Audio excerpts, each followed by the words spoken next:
Hello and welcome to another COVID-19 update for you and your community here in the Basque Coast, presented by Basque Coast Health. With you today is Nicky Baker, Infection Prevention and Control at Basque Coast Health. Hello, Nicky. Hi, Kevin. Good to have you with us. Thank you. So, Nicky, tell us what your job entails at Basque Coast Health. So I do the infection prevention and control for Basque Coast Health. So I guess the main aim of my role is to prevent hospital-acquired infections. And then when we do get a hospital-acquired infection, because they happen, it's treating, how do we treat them and keep our patients safe through that experience. So there's a lot being said about COVID-19. What are the elements that make COVID-19 so dangerous? So I guess it's good to understand that there's a lot of COVID viruses that we know about already. So some of them have receptors that may be attracted to your nose, for instance, and you might end up with a bit of a runny nose.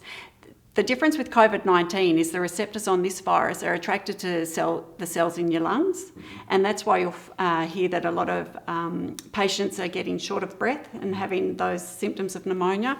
So that's what's making it so dangerous, that it's attacking the lungs, really. So we know that it's dangerous for the respiratory system. Are there more people that are in our community that are more susceptible to becoming ill through COVID-19 than others?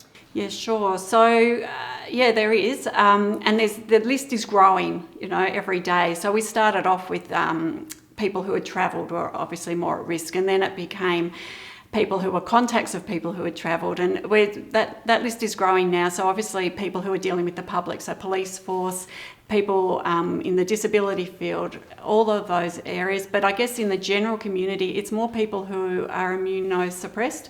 So people undergoing cancer treatments, whether that be chemo or radiation, people who are on high doses of prednisolone, anybody with compromised immune systems, really. And as our other guests have said, we have a bit of a heads up through what's happened in other parts of the world to help us prepare for this.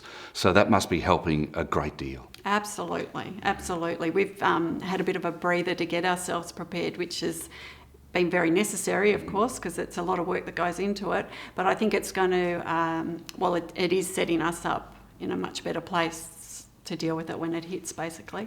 Well, Nicky, you'd have to be the cleanest person in the world, so can you give us some of those very helpful hints that we are all going through now that will help us stay safe and stay virus-free? Yeah, sure.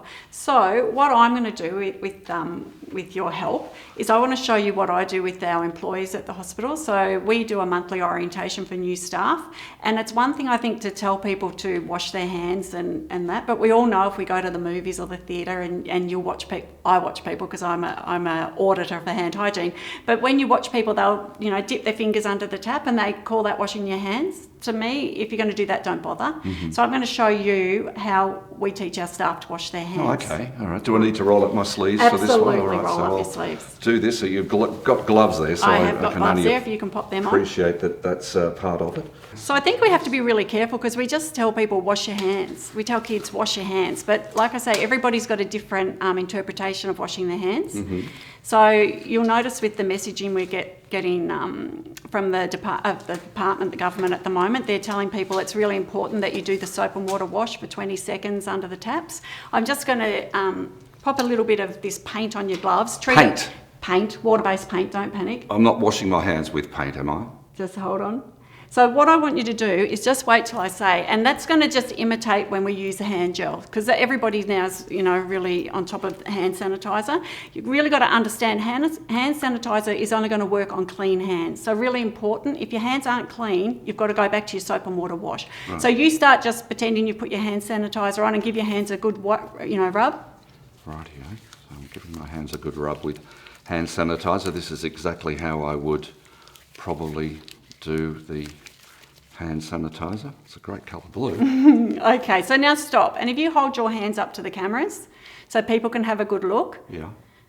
And maybe turn them around the other side so we can see from behind. Yeah. So if you notice Kevin's gloves, you'll see that there's a lot of white still on those gloves. I can see exactly what you're saying inside the webs here. And this is what we find time after time. It doesn't matter, what who the person is, whether you're a doctor, a nurse, a cleaner, it's irrelevant. We come up with this result the whole time. I feel quite dirty. Hang on. So what we've got to do is we teach people how to wash their hands. And the best way I think you can do that is by making it a clear routine. So we try to get people, they'll put the gel on their hands, and we're saying the first thing you do is you cover your complete, like the palms. Then you go to the backs of your hands and opening your fingers so you get that webbing. So it's that like kind, that, yep. kind of motion. Then what we want you to do is go back, because we know thumbs is an area that always gets missed. So we get people to rub from the base of their thumb up and over on both sides. We also know that the area around your cuticles is that really dry skin. So it's a matter of really coming back to the centre where you've got wet hands and gel and giving you just this bit like this, Kevin. Yep. This sort of motion. Rightio. The paint's dried, so it's not going to actually... it's not but I know what you're saying. Yeah. And then basically by the time you give your hands a good all round from there, then you can walk away and you know 100% all of your hands are covered. That's a brilliant way. Yeah. Do a lot of people get a surprise when they finish doing exactly what you've said, just like I did? Because you try to educate people on washing their hands and everybody looks out the window thinking, oh, here we go. But when you do something as clear as this, it just makes it really obvious. Okay, I'm not going to give these back to you because Absolutely. I need to... you've got a bag. You've bought a bag. You see, that's why she's the safety infection controller. All right, so... another thing that I'd love to speak to you about, Nicky, is the flu vax.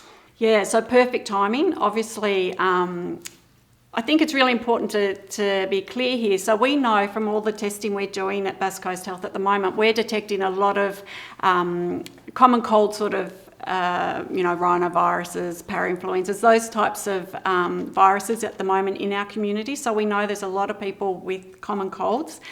We're also starting to pick up now influenza A, which again, we're heading into flu season, so we would expect that, but it's good to know that it's out there circulating. And then, of course, we've got COVID-19 on the way. Yeah. We can't do much to stop that apart from all our obvious measures we have in place. We know we can get immunising, and that's another really positive thing that we're encouraging people to do.